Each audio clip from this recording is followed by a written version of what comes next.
converse.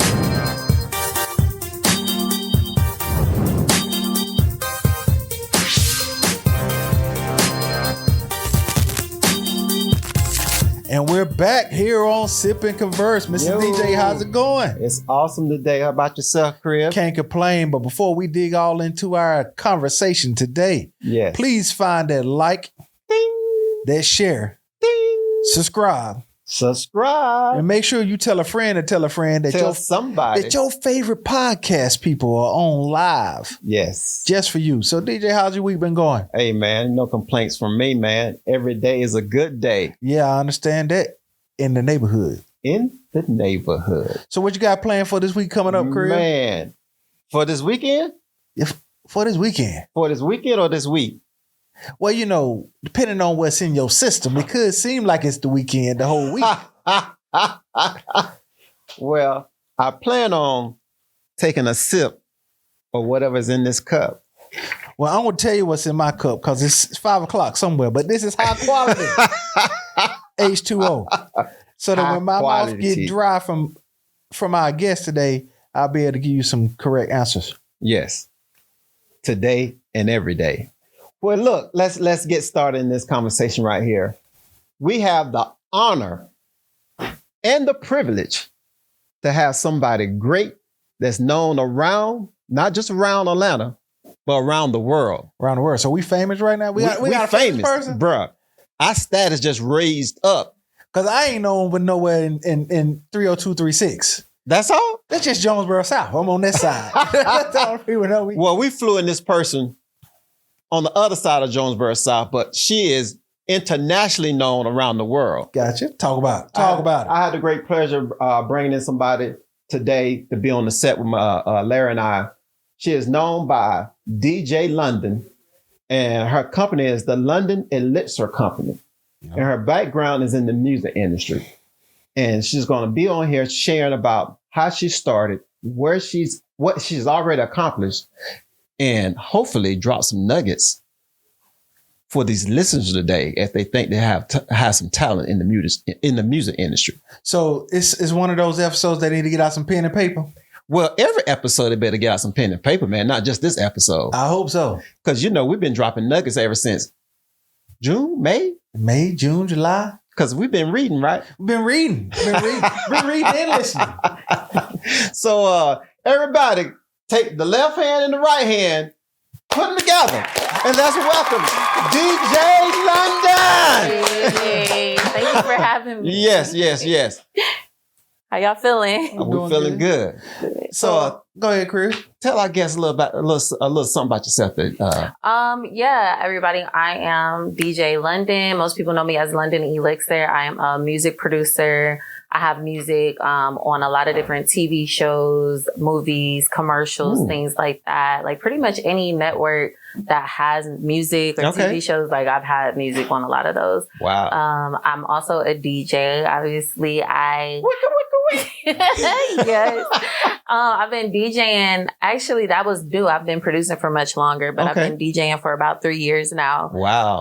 And I do a lot of private events, a lot of like birthday parties, weddings, corporate events. And I'm also a viral DJ on TikTok. So I have like over 60,000 followers on TikTok, and we have like say that number again. 60,000 followers on TikTok. 60. Mm-hmm. Okay. Yeah. Oh, wow. So we have live sets pretty often over there too. Well, we're going to toot on our own horn. After you've been on Potter's, it's going to go from 60 to 600. And we're going to take it. Okay? And look, and on the next event we're going to have, you're our DJ. I'm with it. Let me know. Oh, yeah. Yeah. Sounds like a plan. Go ahead, Crib. No, you go ahead. So, you said you're a DJ. You are a DJ. You've been in the producing world. In today's world with a lot of DJs and creators, what's been the biggest lessons you've learned from the time that you start to where you are now? Ooh, the biggest lesson from the time that I started to where I am now in DJing? That's a great question. That is a great question. I would say like for DJing specifically, the biggest lesson that I've learned is like your professionalism is just as important as like your DJ skills. And it makes a big difference in the type of clients that you can secure as a DJ. So a lot of the people that I book, like they book with me because one, they've seen me on TikTok or social media and things like that. They think that I'm great at mixing, but they like rant and rave and rebook me because of like, I show up on time. My setup is professional. I communicate with them before the event and I understand what type of music they're looking for. Those are key. Yeah. And I adjust like at the event, reading the room and making sure like, cause sometimes there are changes on the day of like weddings, like timing gets pushed back and they might want different types of music for different parts of the evening. And like, oh, well, we didn't know that our grandparents were going to stay this long. So can you hold off on playing the explicit music or, you know what I'm saying? Like things like that, you know? So like you have to be able to adjust and not be set and like understand that you're a professional. You're doing a service for your client. You want them to be happy. Yeah. Because the main reason I wanted to ask that question, you know, like I said, with so many DJs, so many creators, it's hard to, how was it finding your own sound, your own vibe?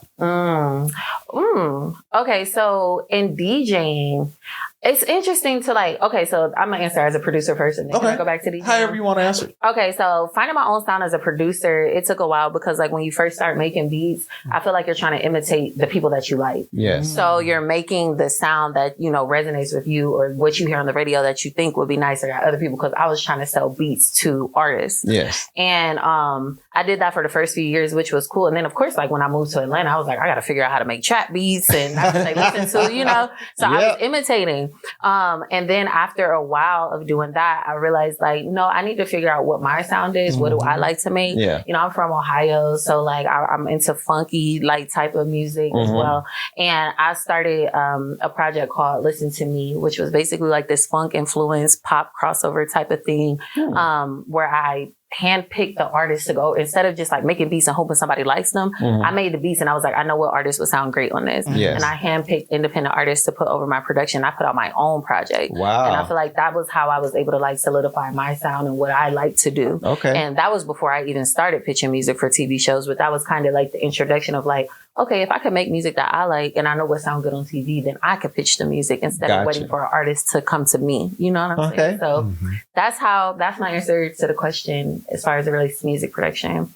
Finding my sound as a DJ is a little different because like I play a lot of different music. I'm not one of those like, I only play this as a DJ. I want to be able to appeal to as many different audiences as I can. So I would say like if I had a niche, it would just be because of what the people on my TikTok really, really like. It's like 2000s hip hop. Like that's like, if I could literally do that, like, like the back of my hand, like we could get on there and vibe out all day to some 2000s hip hop. That's what I'm talking about. I love 90s too. 90s R&B and hip hop as well. But yeah, if I had to choose a niche, it would be, I would say that because that's what resonates the most with my followers. I think I appeal to millennials a lot because I'm a millennial, so I know what we like to listen to. You know? Don't let the gray hair fool you.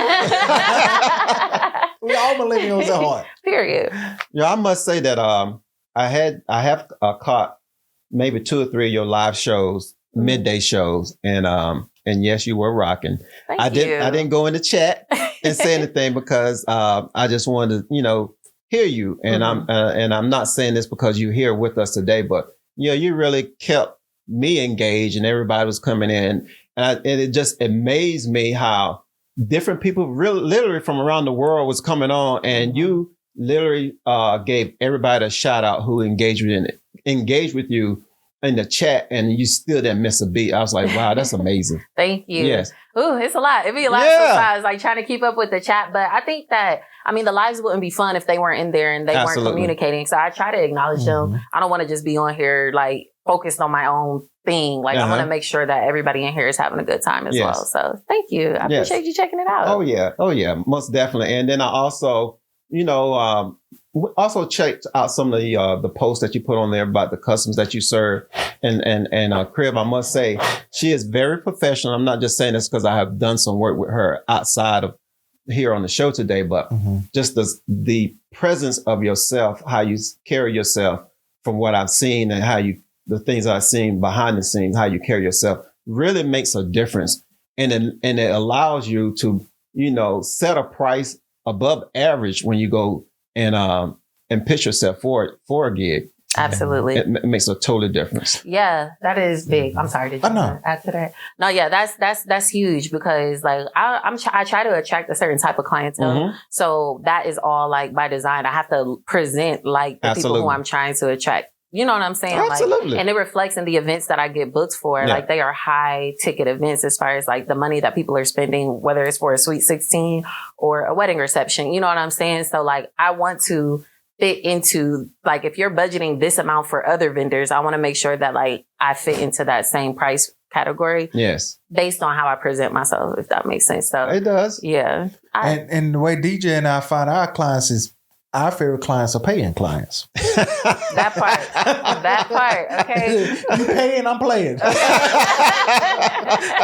You know, because I was able to, when DJ sent me your information, anytime I'm working, I always keep my computer on a YouTube playlist. And when I found yours, I was like, 2000s, we in the spot. Because some of this new, you know, I ain't hating on nobody, but I like to understand what I'm listening to all the time.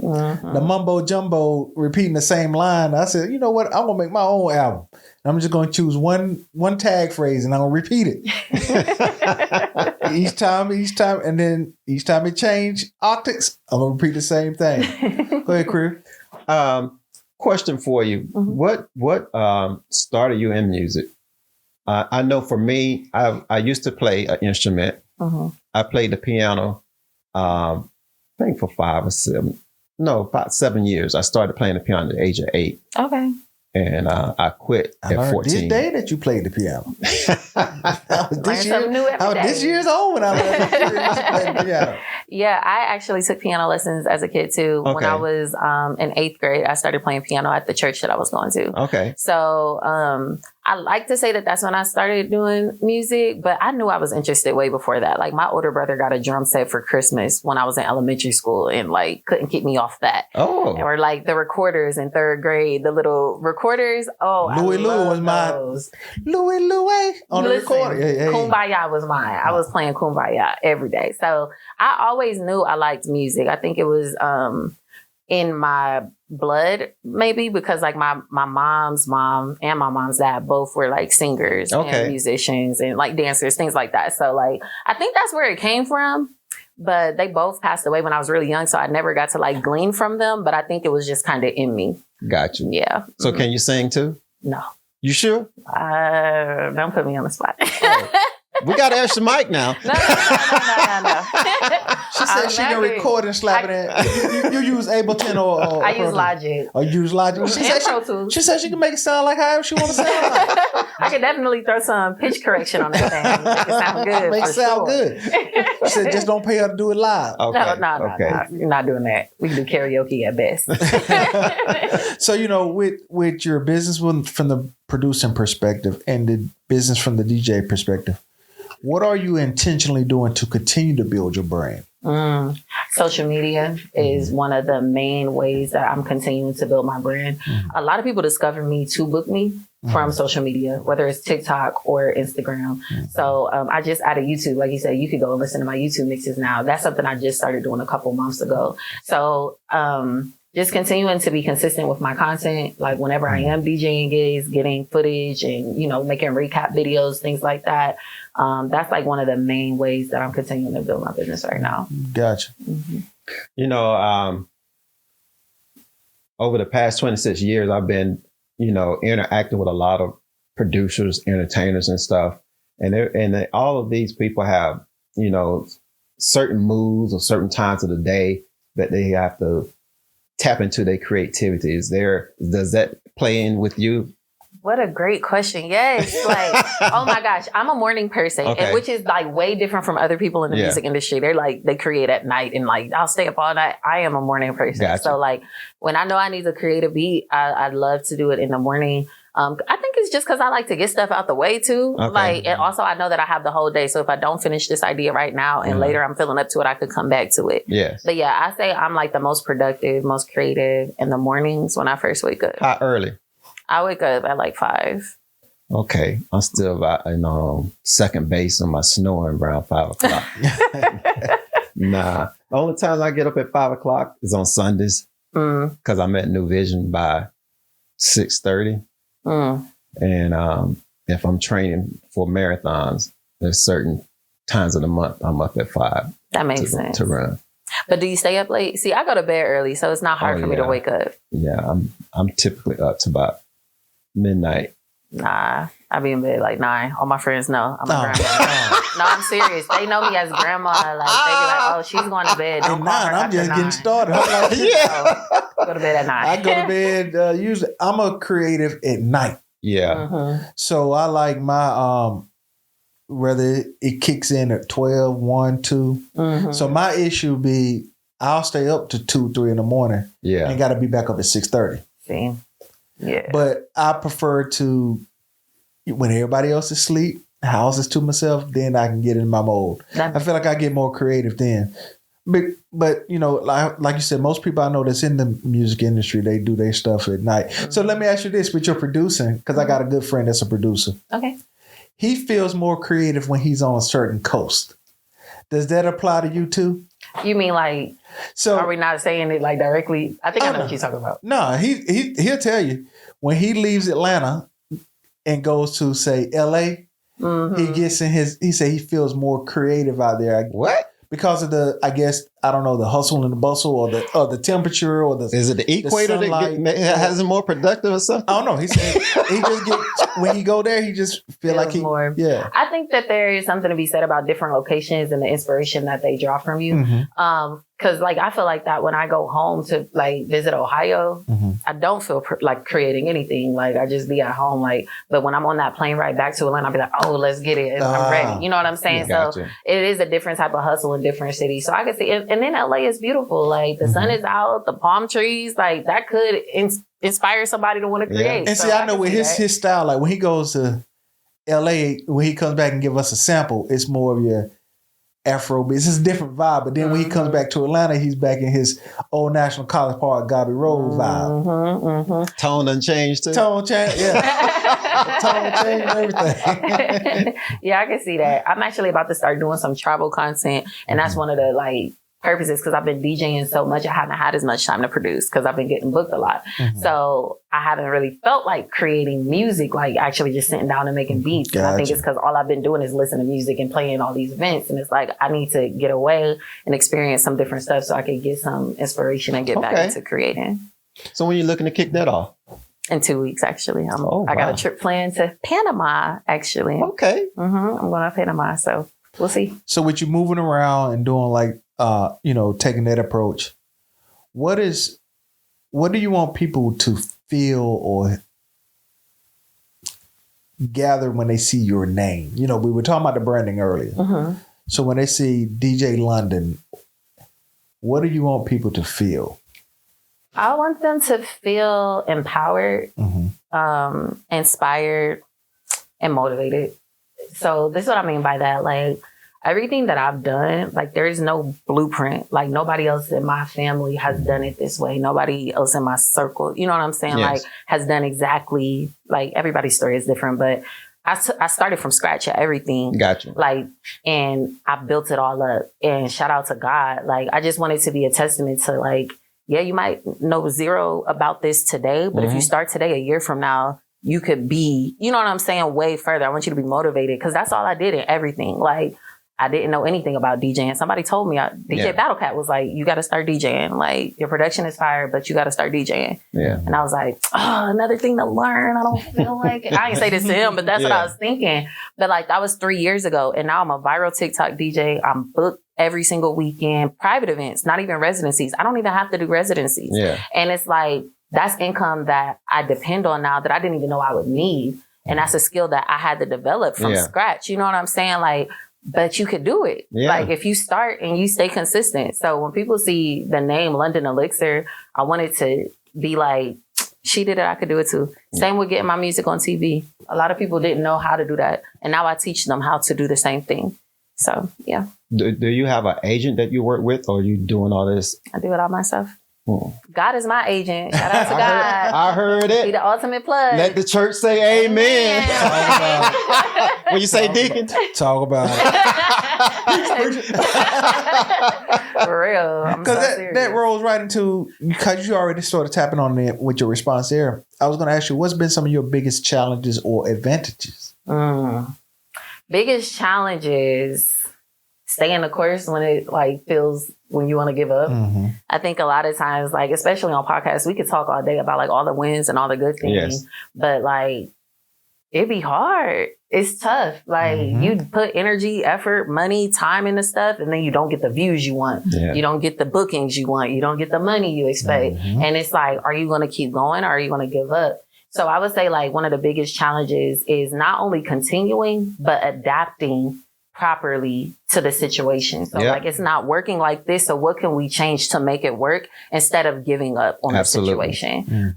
That's a constant challenge. And then one of the biggest advantages is God. I mean, I'm gonna bring it back to him every time, because if it wasn't, I feel like if you're doing something and you don't know why you're doing it, you're not going to keep doing it. So God, knowing that I'm walking in my purpose, this is what God has me, the path he has me on. Cause my degree is in computer science and engineering. So yeah, from the Ohio State University, shout out to the Buckeyes. I know y'all hating me here. I don't care. We're going to shout them out. No, don't cut the camera. Don't Carolina cut the camera. Carolina pride. Oh my God. God told me to quit my corporate job as a software engineer to run my business full time. This is before I had a single TV show placement, before I was DJing. I had no idea where this money was coming from. Way to listen to the Holy Spirit. Yeah, you have to be obedient, because this life is way it's hard, it's difficult as an entrepreneur, but I can't imagine living any other way than I am right now. You have a peace of mind right now. Yeah, peace, knowing that you're walking in your purpose. There's a difference. Until you gotta, before anybody else believe in your product, you gotta believe in you. Absolutely.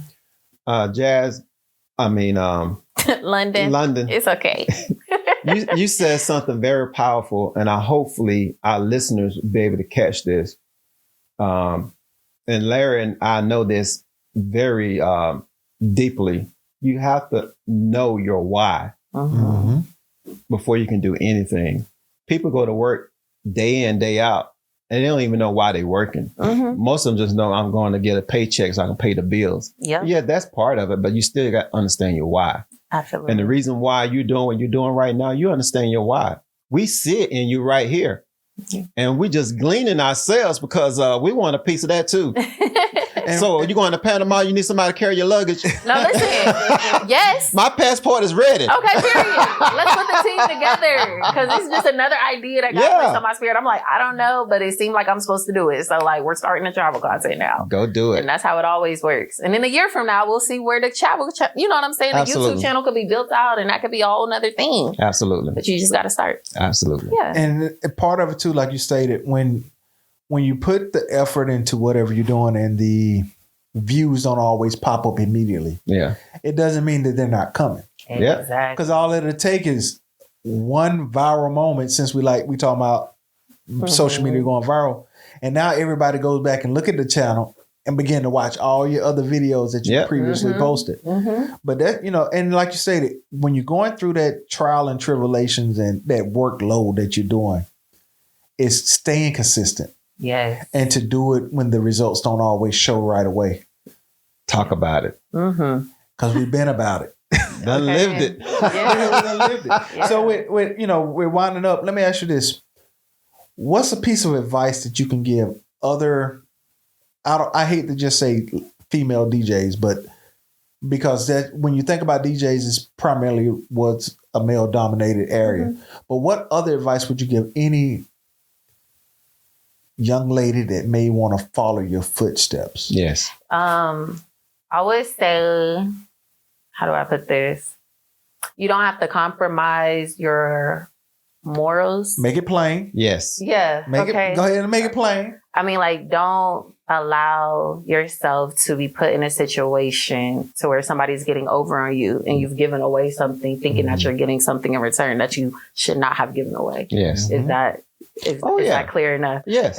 Because I think a lot of, like, I've heard stories, like, and thank God I haven't had this experience. And again, it goes back to how you carry yourself. Mhm. But people are going to try, even if you carry yourself in the most professional way. Yeah. People are, somebody's going to try at some point. But don't get so caught up thinking that somebody, a man, a person, could do something for you if you just do this thing that they Yeah. need you to do, and it has nothing to do with your end goal. Like, Yeah. think you're going to get classified, and then you're not going to get the results that you need. And if you do, you're dependent. Like, I've heard of producers, engineers, people holding music, like, that they recorded with, you know what I'm saying? Like, oh, we wrote this song together. We were in the studio and everything was good. And then, like, you stopped giving him what he was, getting Yeah. from you. Mhm. And now you can't put your songs out. You don't have the music. You don't have Put it the on the shelf. masters. Yeah, you're on the shelf. So, like, don't just try to, like, be wary of, like, certain types of people, and just, always, like, don't be afraid to, if it's, I'm sorry, I'm trying to, like, get it out. It might take longer, or it might appear like it will take longer if you do things the right way. Yeah. Do them the right way anyway. Yeah. Because at least once you're climbing these steps, even if it's taking a long time, once you get to that step, you did everything right to get there. Nobody could pull that from underneath you. No. If you're just sliding up, anybody could come and pull the rug from underneath you. So, yeah, that would be So my don't advice. shortcut the shortcut. Period. Because a lot of people think, being an entrepreneur is the shortcut. It is. But you can't shortcut the shortcut. Nope. And build on a firm foundation, like you say. That way you've done, you held all your morals and your values. Yeah. And you didn't compromise anything that somebody can hold. Like you said, dangle that carrot above your head. Exactly. Absolutely. Exactly. Thought you had $1? Yeah, literally. In this day and age, they can easily exploit you based on 20 years ago. So, DJ London, if we were closing out and this was your DJ set, what song would you close out your podcast with? Yeah. Oh, what a good question. I would close it out with, let me see the vibes. I'm just, okay, I want to say a song, but I feel like people aren't going to know it because it's like kind of a tug, so I don't want to say that one. I'm going to say a more popular song. Nah, say what you mean what you say. Okay, it's a song called The Goodness, and it features Blessing Offer. It's really good. That's that's the vibe that I'm getting. It's like it's a secular song technically, but it's one of those songs that could lean toward being gospel if you listen to the lyrics. It's like they could be talking about God. I'm gonna have to get that so I can put it on my phone and listen to it on the way home. See what you're talking about. Yes, it's called The Goodness. Blessing Goodness. Offer. Check that out. And also tell our listeners, where can they follow you on your social media handles? Yes, everything is London Elixir. That's ELIXIR. So that's TikTok, Instagram, website, LondonElixir.com. And once you get to the website, you could book me for DJ gigs there. You could look at all the sync stuff that we're doing. And yeah, that's it. Will you travel if someone book you? Yes, I will travel if y'all have the budget to pay me to travel. There you go. Yeah. Will you accept crypto for payment? I will not accept crypto for payment.